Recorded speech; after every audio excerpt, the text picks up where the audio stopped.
মেঘমল্লাৰ ধাৰাবাহিকখনৰ আজি নিশা হ'বলগীয়া এপিছডৰ প্ৰমো বৰ্তমান মুকলি হৈছে।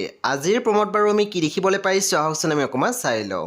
আজিৰ প্ৰমৰ প্ৰথম ভাগত আমি দেখিবলৈ পাইছোঁ অভিমন্যুৱে কৈ আছিল তাৰমানে সিহঁতে জানিছিল যে পেনড্ৰাইভটো ৰুণৰ হাততে আছে, সেয়ে তেওঁৰ ওপৰত নজৰ ৰাখি থকা হৈছিল।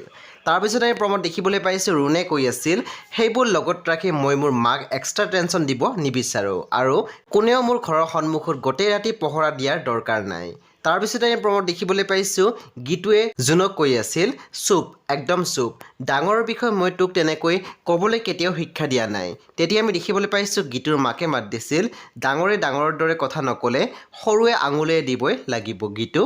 চ' বন্ধু বান্ধৱীসকল আজি নিশা 9:30 বজাত ৰং টিভিত আহিবলগীয়া মেঘমল্লাৰ ধাৰাবাহিকখন খুব বেছি ইণ্টাৰেষ্টিং হ'বলৈ গৈ আছে। চ' আপোনালোকে চাবলৈ একেবাৰে নাপাহৰিব। পৰৱৰ্তী আপডেটৰ বাবে আপোনালোকে আমাৰ চেনেলটো ছাবস্ক্ৰাইব কৰি কাষত থকা বেল আইকনটো টিপি দিবলৈ একেবাৰে নাপাহৰিব।